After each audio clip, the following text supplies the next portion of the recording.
Horrible Harry Goes to Sea by Suzy Kline. Chapter 1. Ancestors. My name is Doug. I'm in 3rd grade. I write stories about things that happen in room 3B.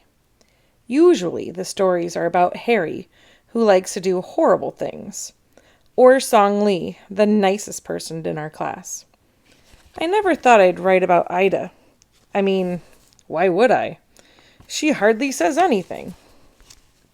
She plays with Song Lee and Mary. She takes dance lessons after school. She wears her hair in a ponytail that looks like a neat bush on top of her head. Big deal.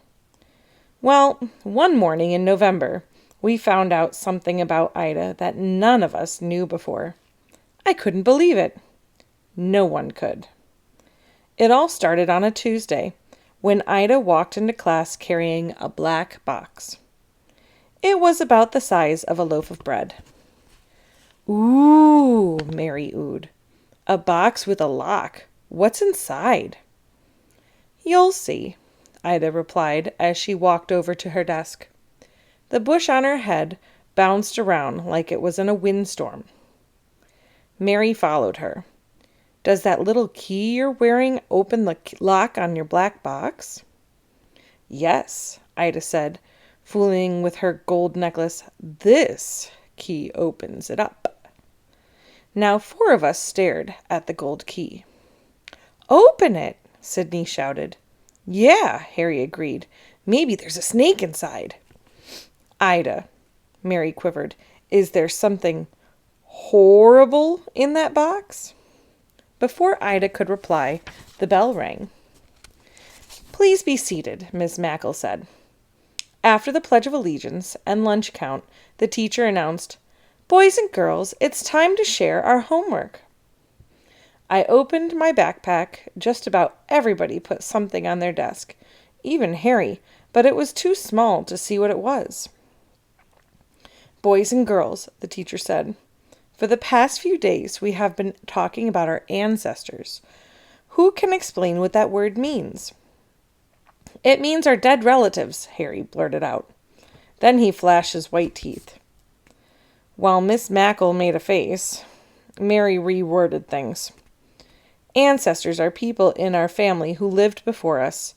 They are our family roots, our family tree."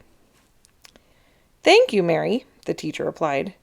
"You know, class, when we learn about our ancestors, we learn more about ourselves. For homework, you are to talk to your parents about your ancestors and bring something to class about one of them. Who would like to go first?" Everyone's hand went up except Song Lee's and Ida's. I expected Song Lee not to raise her hand. She was shy about going up in front of the class, but I had no idea why Ida didn't raise hers. So I asked. "I want to be last," she whispered back. "Mine is really special." I nodded as she squeezed her gold key. "Me, me, me," Sydney called out, waving his hand in the air as if he had just fallen in the middle of a frozen lake. "Sydney," Miss Mackle replied calmly. Sid raced up to the front of the room and put a patch over his left eye. "My grandmother told me about our family tree, and 300 years ago one of my ancestors was a pirate. His name was Rupert, and he had red hair just like me. He sailed off the coast of Cape Cod. Isn't that cool?" Everyone raised their eyebrows, even Harry. It was definitely cool. Sydney continued, "My grandmother also told me the reason why he wore one gold earring. When a pirate dies and is washed ashore, whoever finds his dead body is supposed to dig him a grave and bury him. The gold earring pays for the guy's hard work." "Fascinating," Miss Mackle exclaimed. "Was Rupert's dead body washed ashore?" Harry asked. "No," Sydney groaned. "Grandma said when his ship docked one day, he met a woman named Rose, married her, and wasn't a pirate anymore. Bummer." "Bummer," Harry agreed. When it was Mary's turn, she unfolded a quilt. "My great-grandmother, Gilda, made this in Israel. Her family saved scraps of cloth and sewed them together to make blankets. Mom said they didn't waste anything. "It's so colorful," Miss Mackle exclaimed. I went up next. My great-grandfather, Benjamin, was president of a bank in Indiana. He was real good with numbers, but Mom told me there was something called the Great Depression in 1930, and his bank closed. He was sad about that. Then I showed everyone my piggy bank. Grandfather Ben gave this to my mom, and she gave it to me. I save my pennies and nickels in it now. After I sat down, it was Harry's turn. He held up a dog tag on a long silver chain. This belonged to my great-grandfather, Sam Spooger. He was a captain in World War II. Mom said when he was in Italy, an artillery shell fell off the rack, right in front of 10 army men. Those huge bullets are heavier than a bowling ball. If one of those babies hit the ground, you'd be blasted to smithereens.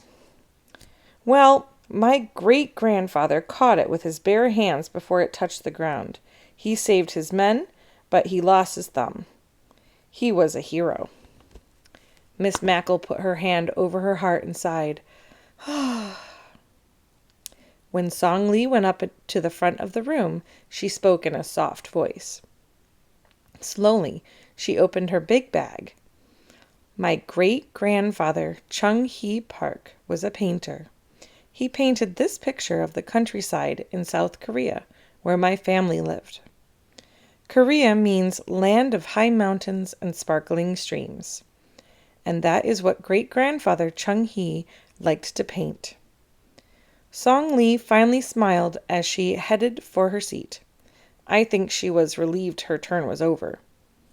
"Thank you for sharing your ancestors' beautiful painting," Miss Mackle said. "And thank you, boys and girls, for sharing such inspiring stories." Finally, Miss Mackle called the last person. "Ida?" Ida picked up the black box and walked to the front of the room. Everyone sat up and waited to find out what was inside her locked box.